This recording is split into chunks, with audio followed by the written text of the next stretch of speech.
What if I told you that a small island, long seen as powerless, just delivered the boldest ultimatum ever to one of the world's oldest empires, giving it only 72 hours to obey or face humiliation? Would you believe it? And wouldn't you want to know how? Let me take you into a story that almost sounds impossible. Something so shocking that when I first came across it, I had to stop and ask myself if this was even real. Imagine this. A small island in the Caribbean, a country most people associate with beaches, reggae, and tourism, suddenly standing up and delivering the harshest ultimatum in 400 years of British colonial history. Jamaica, the island that Britain once conquered in 1655 and ruled over for centuries, has done the unthinkable. They didn't just whisper about independence. They didn't quietly negotiate behind closed doors. They looked straight at the crown and gave Britain exactly 72 hours to comply with a list of demands that would make even the most powerful empires nervous. Reparations, artifact returns, full acknowledgement of colonial crimes, demands that strike directly at the heart of centuries of exploitation. Now pause for a second. Ask yourself, how could this even happen? How could a nation of just over 4 million people issue such a bold command to a former empire that once controlled a quarter of the world? That's the paradox. That's the hook that grabbed me and hasn't let me go. Because in that moment, Jamaica didn't act like a small island at all. They acted like a nation tired of being underestimated, tired of being spoken for, tired of being bound by a relationship that was never equal. And in doing so, they shocked not only Britain, but the entire world. Hello, everyone, and welcome back. What I want to share with you today is not just another headline, not just another story about politics or international relations. This, to me, is a turning point, the kind of event that makes you rethink what you thought you knew about power, about freedom, and about the courage of nations that refuse to play the role assigned to them. Think about it. For centuries, Jamaica's story was written by others, first by the colonial powers that drained its resources, then by global markets that reduced it to sugar, tourism, and bauxite. Britain's presence was always there, looming in the background, as if independence was just a word on paper, but not a reality in practice. And yet, on one December morning, Jamaica flipped the script. They said, no more. They said, we decide now. And not only did they cut ties, they chose a path no one saw coming, joining the African Continental Union, becoming the first Caribbean nation to throw its future in with Africa, rather than clinging to old colonial bonds.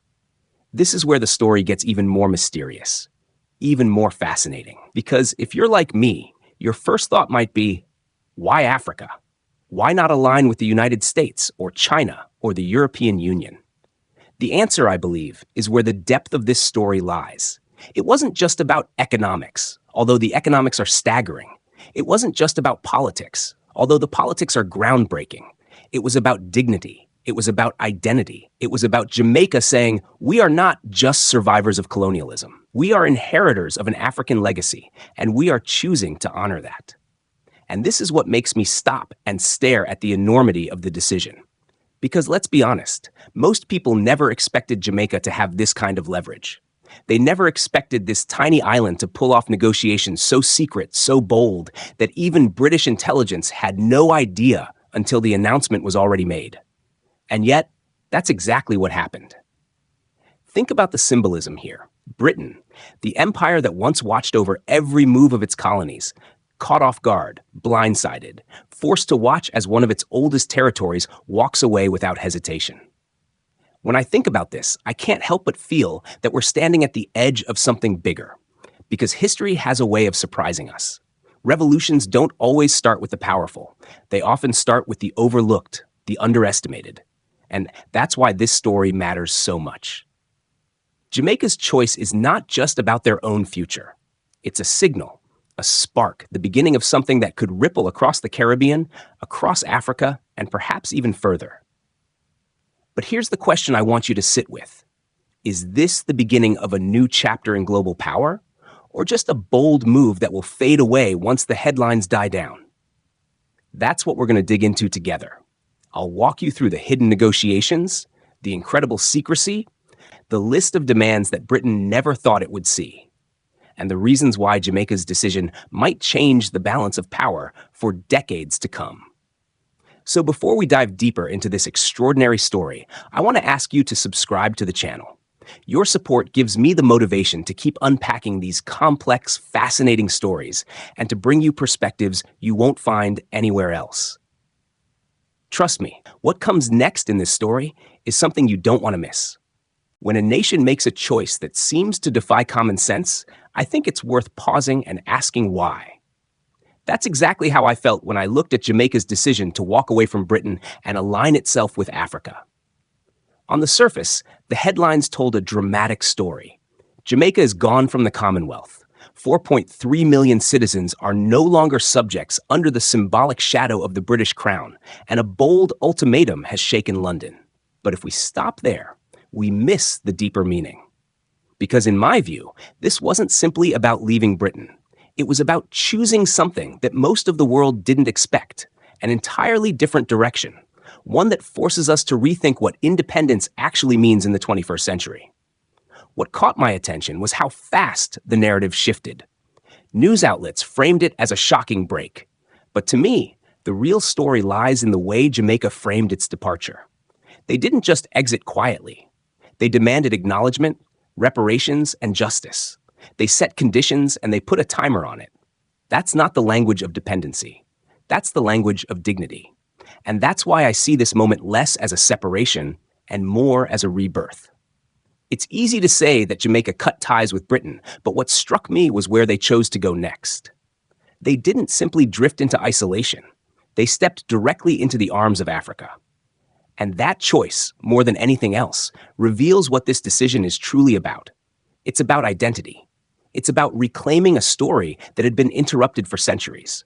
When I think about it, this is not just a political alliance. It's a spiritual and cultural return. Some might see this as symbolic, but symbols matter. For centuries, Jamaica's history was overshadowed by colonial control, its resources drained, its culture marginalized, its sovereignty compromised. So when their prime minister stood before the nation and announced this new path, it wasn't just a diplomatic move. It was a statement that Jamaica's future no longer has to be written by the powers that once defined its past. That, to me, is the heart of this story. I know some will argue that this decision was driven by economics, and certainly the numbers are powerful.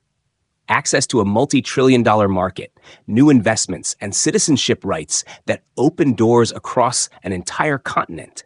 That's a huge incentive.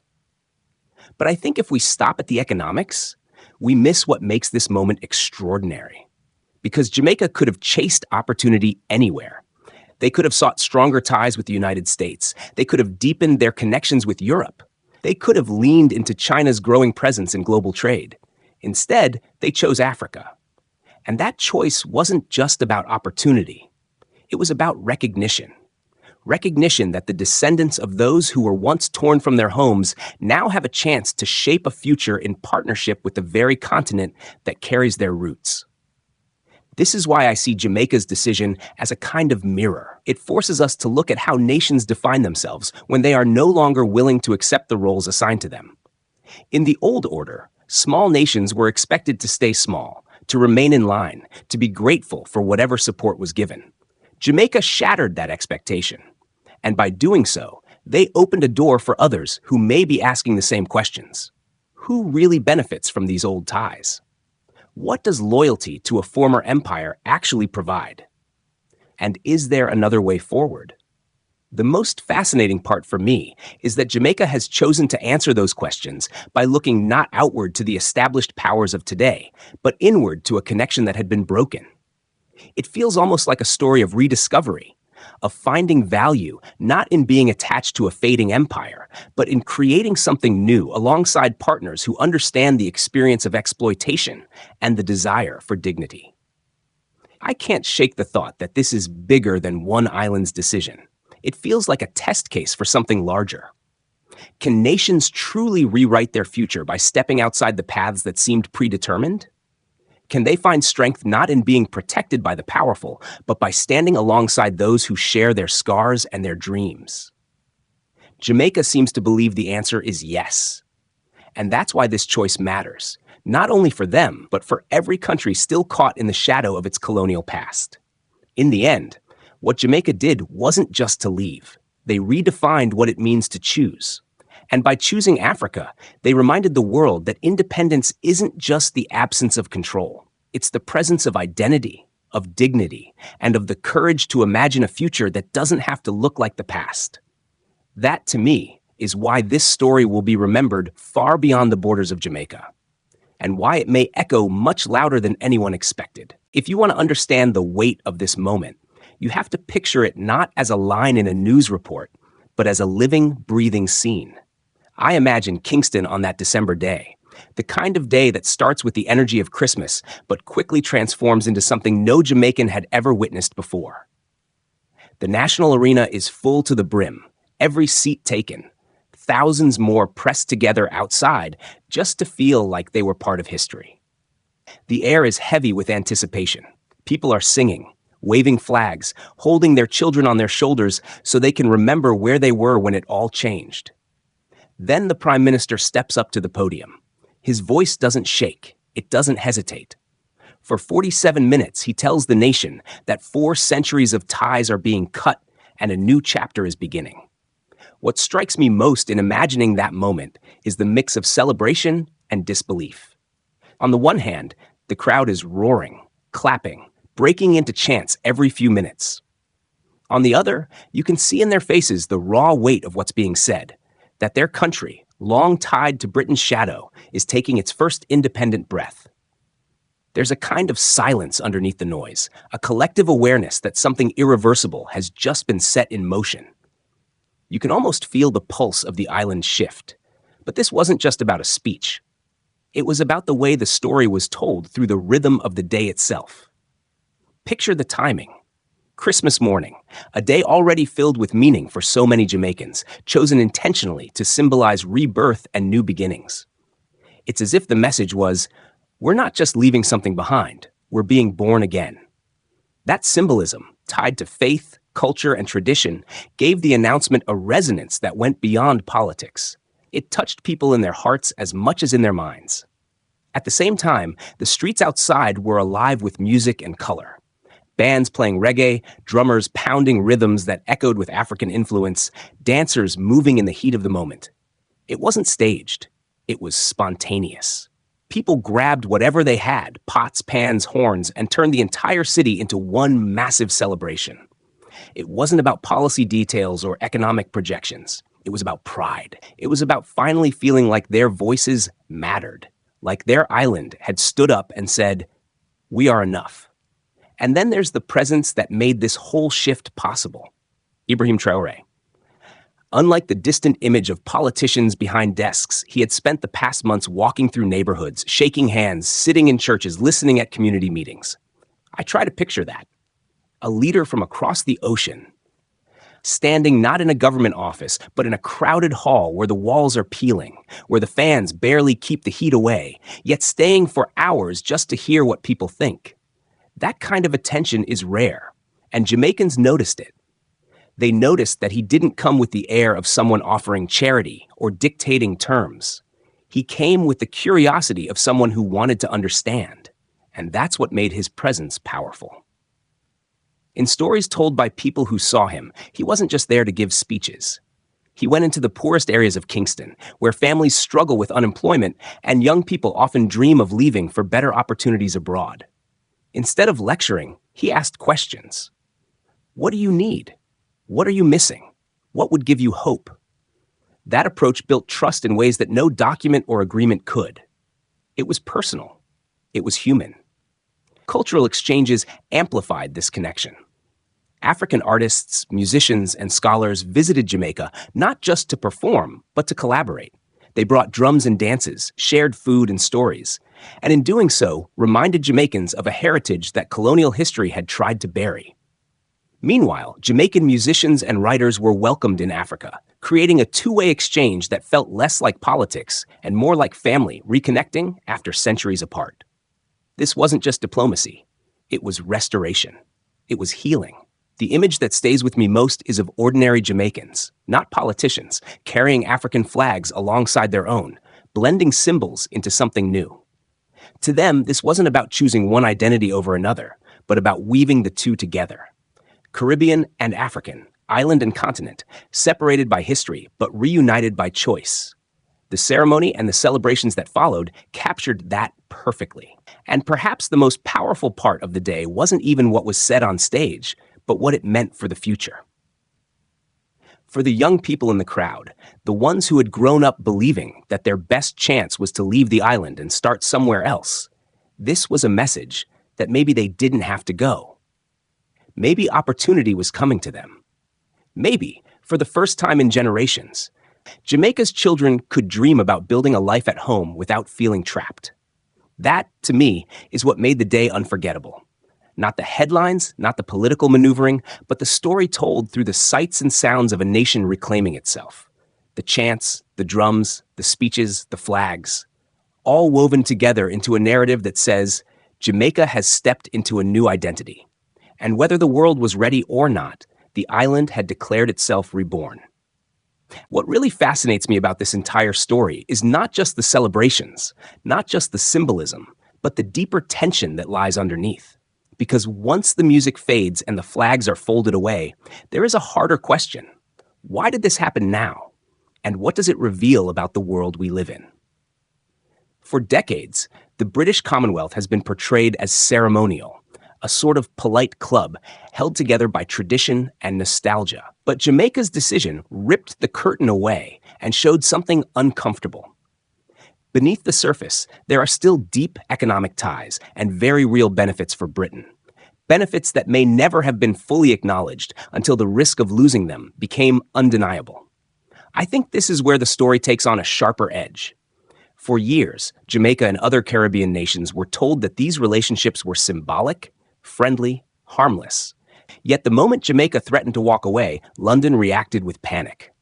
Emergency meetings were called, new concessions were offered, debts were suddenly forgiven, and promises of aid were laid on the table. That tells me one thing. The connection was never just symbolic. It was structural, economic, and vital for Britain in ways most people had overlooked. And that makes Jamaica's move not just bold, but dangerous for the old order. Here's the paradox that stands out to me. We are used to thinking of small nations as powerless, as dependent, as easily influenced. But Jamaica flipped that idea on its head. By uniting its own people, by negotiating in secret, by aligning with a larger continental bloc, it created leverage that no one expected. For once, the smaller voice was the one delivering the ultimatum, while the larger, older power was forced to listen. That reversal is what makes this story historic. It reminds me that power isn't only about size or weapons or money.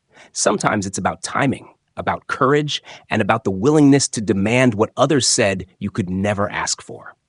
Of course, there are skeptics.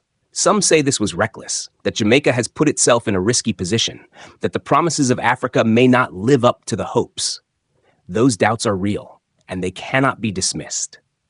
But even that skepticism shows us something important. The fact that such a move can even be debated proves how much the ground has shifted. 10 years ago, maybe even 5, no one would have thought a Caribbean nation could challenge its colonial legacy in this way. The very fact that people are now asking, will this work, instead of how dare they try, reveals that a new space has opened up in global politics. And this is where I come to the most startling realization. The British response, though quick and filled with offers, was reactive. It only happened because Jamaica pushed first. That means all along, better terms, more aid, and deeper respect were possible. They just weren't given until the threat of departure forced them onto the table. For Jamaicans, this must have been a bitter truth to swallow. It shows that the colonial relationship was never really about partnership. It was about control, and generosity only appeared when power was threatened.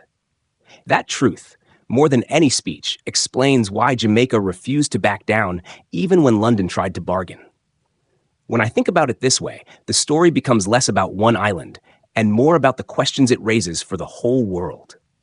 If Jamaica could expose the imbalance in its ties to Britain, what does that say about other nations still tied to old empires, old institutions, old agreements? How many of them are also told that these ties are ceremonial, when in fact they are quietly sustaining the power of others at their own expense? This is the ripple effect that I can't stop thinking about. Because once one country proves that a different path is possible, others will at least start to wonder. And wondering is often the first step toward change. So the heart of this moment for me lies in the confrontation between appearance and reality. The appearance was that Jamaica was a small nation grateful to still be linked to Britain. The reality was that Jamaica held far more leverage than anyone admitted. The appearance was that the Commonwealth was a symbolic family. The reality was that it was an economic lifeline for Britain. The appearance was that Jamaica needed Britain more than Britain needed Jamaica. The reality turned out to be exactly the opposite. That reversal, that quiet but undeniable exposure of truth, is what gives this story its power. It is also what makes me believe that Jamaica's choice is not just about economics, or even about culture. It is about pulling the mask off a system that no longer fits the times. And once a mask is removed, it can never be put back on in the same way. That is why this moment feels like a point of no return. Not only for Jamaica, but for every nation that has ever doubted whether its voice could matter on the world stage.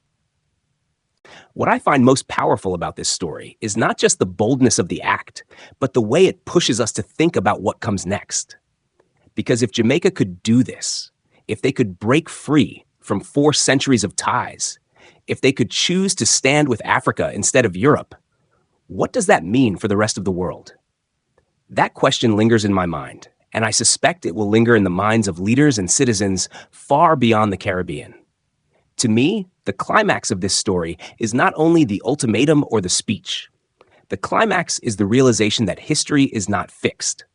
For so long, the relationship between small nations and their former colonizers seemed locked in place, as though nothing could change it. But Jamaica shattered that illusion.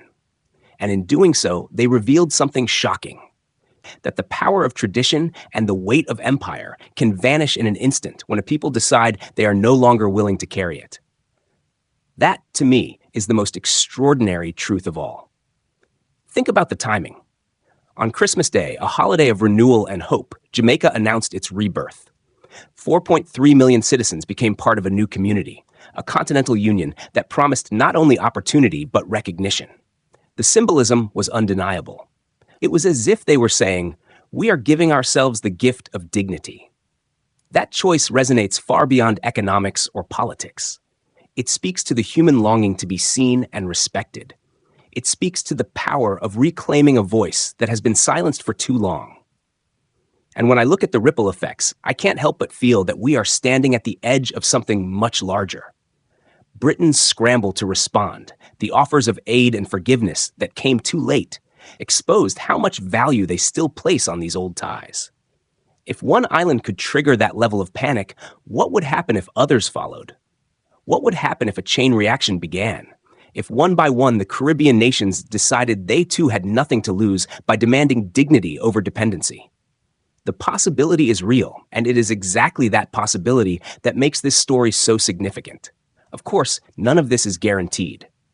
There are challenges ahead.